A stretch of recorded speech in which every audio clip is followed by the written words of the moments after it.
Hi everyone, I'm Mia, and I'm 28. Family has always been everything to me. Sunday dinners, movie nights, you name it. My brother Ryan and I were inseparable growing up. He was always my partner in crime, like when I snuck out for that concert in high school. Life was pretty great, honestly. Then, one night at dinner, Ryan dropped a bombshell. I'm getting married, he announced with the biggest grin. I nearly choked on my pasta. To who? I managed to ask. Megan Foster, he replied, looking all dreamy. I'd met Megan a few times. She was nice, if a little quiet. But hey, who was I to judge? I was thrilled for Ryan. He deserved someone special. Mom practically melted with happiness, and Dad gave him a proud pat on the back. I jumped up to hug him, genuinely happy. Little did I know, though, this was the start of a total nightmare. At first, everything was fine. Megan and I went dress shopping and laughed over Ryan's terrible dance moves at their engagement party. But then subtle things started to feel off. Megan would make these small comments when Ryan wasn't around. Once I suggested a song for their first dance, and she chuckled. Oh, Mia, we'll let people with real taste choose the music. I brushed it off, assuming she was just stressed about wedding planning. But it kept happening. She'd leave me out of bridesmaid emails or change plans last minute without telling me. One day, while I was helping Mom with the seating chart, Megan walked in. Oh, Mia, didn't expect to see you here, she said, her voice dripping with forced sweetness. She made it sound like I should have been too busy with my job to be involved. When I tried talking to Ryan, he shrugged. Come on, Mia, he said. Megan's great. You're probably just imagining things. But I wasn't, and it was starting to drive me crazy. At the bridal shower, Megan accidentally spilled red wine all over my favorite white blouse. Oops. Guess you can thank me. White is so boring, she laughed. I forced a smile, but inside, I was fuming. This wasn't the Megan Ryan had introduced us to. This was someone else entirely. And I had a feeling it was only going to get worse. It didn't take long for family rumors to start swirling. Aunt Karen pulled me aside one day, her voice low. Mia, sweetie, is everything okay with you and Ryan? I was taken aback. Why wouldn't it be? I asked. Well, she whispered, Megan mentioned that you might be having trouble letting go. I was floored. Megan was spreading rumors about me to my own family. The real tipping point came at the bridesmaid dress fitting. I overheard Megan saying to a friend, I'm just so embarrassed by the way Mia flirts with Jake. I stormed out, furious. Excuse me? I've been with Alex for 2 years. What are you even talking about? Megan looked at me with fake innocence. Oh, Mia, I didn't see you there. I was just worried. You know, about how you act around Jake. And yet the worst was still to come. At the rehearsal dinner, things finally seemed okay.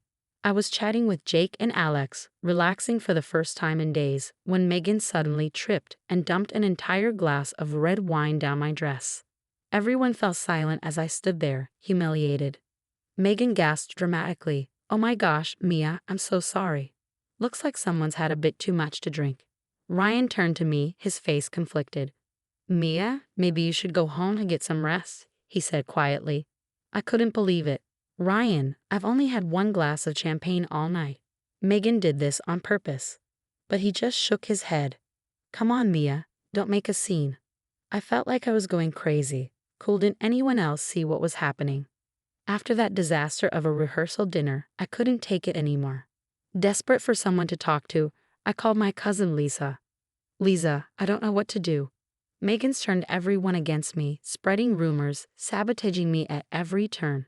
Now Ryan thinks I'm just some jealous drunk mess. Lisa's voice was sympathetic but cautious. That sounds awful, Mia, but are you sure you're not just misinterpreting things? My heart sank. Even Lisa didn't believe me. Misinterpreting? Lisa, she dumped wine on me and then accused me of being drunk. How was that a misinterpretation? Okay, she said quickly. I believe you. It's just hard to imagine. Megan seems so sweet. I laughed bitterly. Yeah, when Ryan's around. You should see her when he's not. We talked for a while, with me spilling every detail of Megan's behavior over the past few months. When we hung up, I felt a mix of relief and dread. The wedding was tomorrow, and I had no idea how I was going to get through it. One thing was for sure, though, this was far from over. Megan might think she'd won, but I wasn't going down without a fight.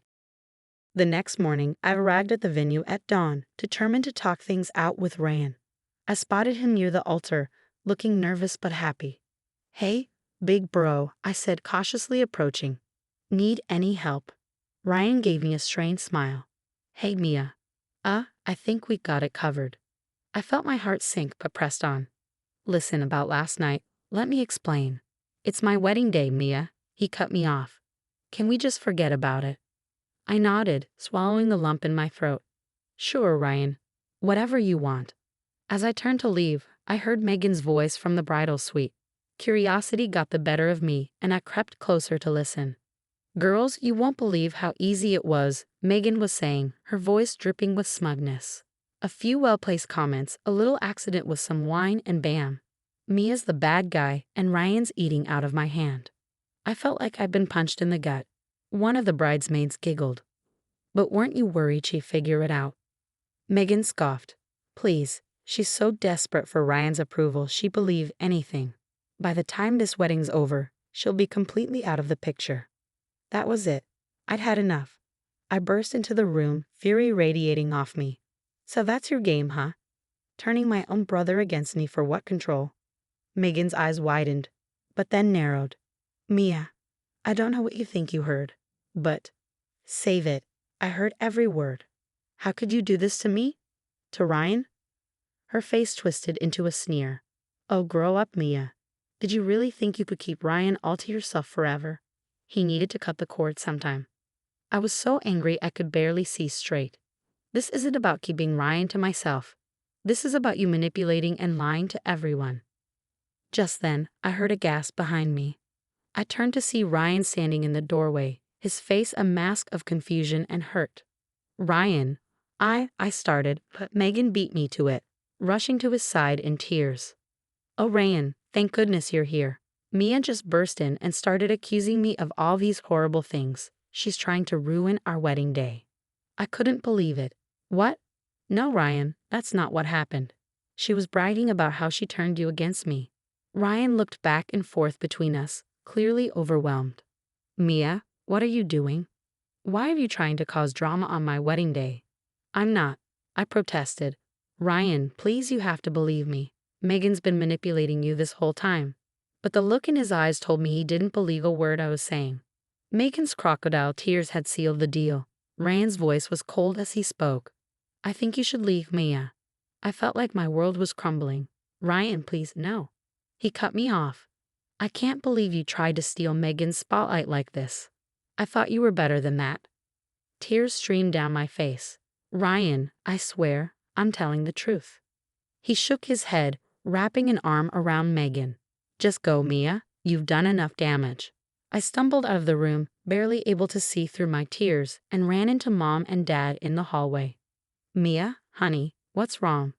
Mom asked, reaching for me. I shook my head, unable to speak. Somewhere behind me, I heard Alex calling my name. I couldn't face any of them, not now. Without a word, I ran out of the venue, ignoring the shocked looks and hushed whispers around me. As I drove away, I glimpsed Mom and Dad in the rearview mirror, calling after me. But I couldn't turn back. Not after this. The fairy tale was over, and somehow I'd become the villain of the story. After that wedding disaster, I threw myself into work. Months flew by, and I landed a major promotion. Our latest campaign was making waves in the industry, and I finally started feeling like myself again. Then, one night, my phone buzzed with a message from Lisa. "Mia, we need to talk. It's about Ryan and Megan." I hesitated, but agreed to meet her at a nearby cafe. Lisa looked nervous as she slid her phone across the table. "I did something, well, kind of terrible," she confessed. "I recorded our conversation about Megan and played it for Ryan last week." My hands shook as I listened to the recording. Every painful memory, every frustration captured in digital form. "Ryan and Megan have been having issues," Lisa continued softly. "When he heard this, he realized what had happened, Mia. He wants to talk to you." Right on cue, my phone lit up with Ryan's number. I declined the call. "I can't, Lisa. It's too late." Over the next few weeks, I heard through the grapevine that Ryan and Megan were divorcing. Apparently, Megan's manipulative behavior had even extended to her job, where she'd gotten into legal trouble for fraud. Ryan kept trying to reach out, voicemails, texts, even a heartfelt letter. Mia, I'm so sorry. I should have believed you. Please, can we talk? But I wasn't ready. The hurt was still too fresh. Instead, I focused on my own life. I had a solid group of friends who genuinely supported me, and Alex had been my rock through everything. One day, as Alex and I were planning a vacation, Mom called. Honey, did you hear? Ryan and Megan's divorce is final. I took a deep breath. That's good, Mom. I hope he's okay. He misses you, sweetie. I looked at Alex, who squeezed my hand supportively. I know, Mom, but I'm not ready. Maybe someday, but not now. When I hung up, I felt a weight lift off my shoulders. The drama was over, and I was finally free. I'd survived, thrived, even, and for the first time in a long time, I was genuinely excited for the future, a future on my own terms. That brings us to the end of our story. Now, I'd love to hear your thoughts. Share your thoughts in the comments below.